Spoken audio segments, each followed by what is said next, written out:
ये सब उस लड़की सृष्टि का किया धरा है। झूठा रेसिग्नेशन लेटर दिया है मेरे बेटे को, झूठ बोला मेरे बेटे से। मैंने उससे कहा था हर रिश्ता ना सच्चाई पे टिका होता है, सच्चाई की नींव होती है, विश्वास होता है हर रिश्ते में। अगर वाकई में सृष्टि ने ऐसा किया है ना, तो ये शादी तो मैं कभी होने नहीं दूंगी, कभी नहीं।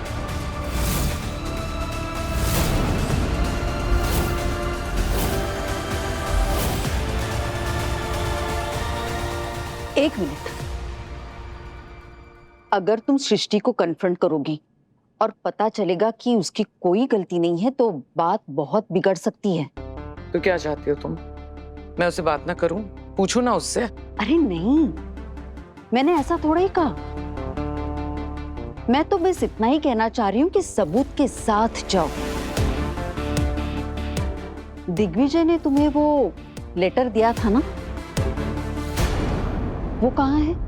मेरे रूम में, पर्स में।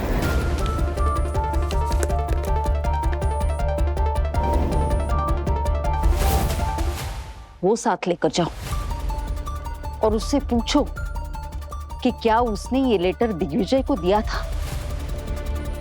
और अगर वो हाँ बोली तो फिर उसे पूछो कि फिर ये लेटर एचआर के पास अभी तक कैसे नहीं पहुंचा।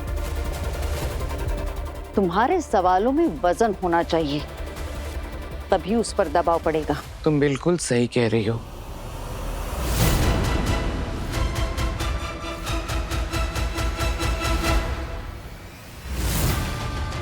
अगर राय साहब और सृष्टि को पता चल गया कि मैंने नकली रेजिग्नेशन लेटर बनाया है तो बात हद से ज्यादा बिगड़ जाएगी। क्योंकि मैंने ऐसी बेवकूफी आगे तक का क्यों नहीं सोचा।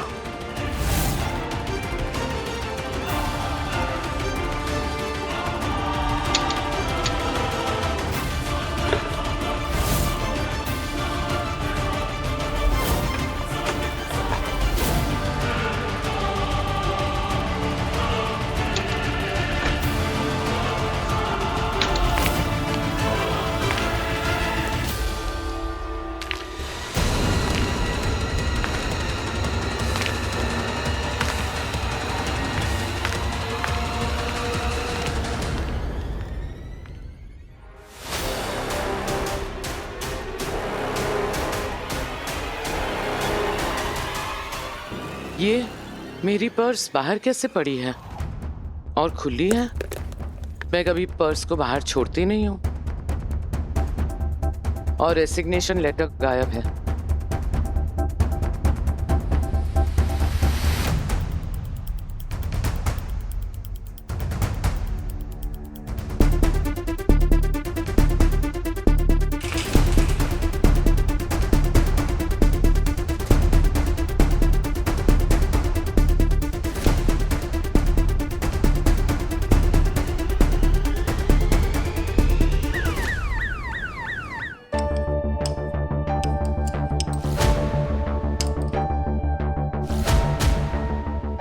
डायग्नोसिस हो गया क्या?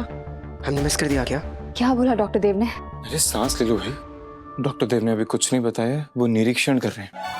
एक सेकेंड, निरी व्हाट? हमारा मतलब है कि रौनक, निरीक्षण, एग्जामिनेशन तो ही नहीं सीख लो यार।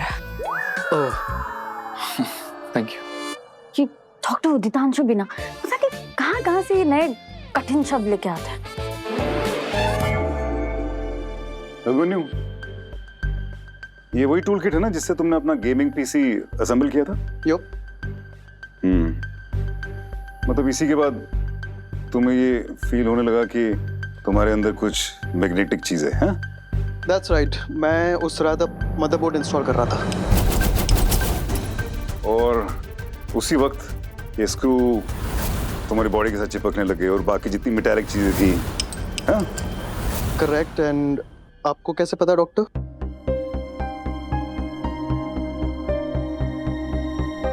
तुम्हारे हाथ देखकर।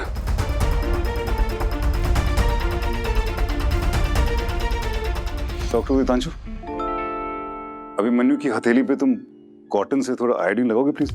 Yes sir.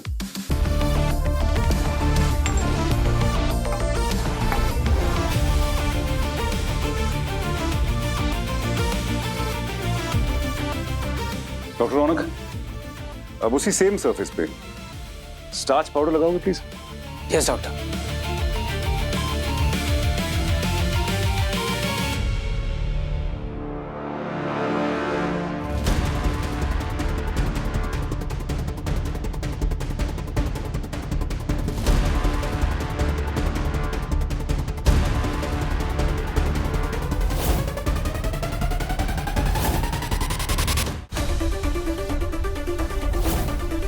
Oh my God, ये हमने क्यों नहीं सोचा?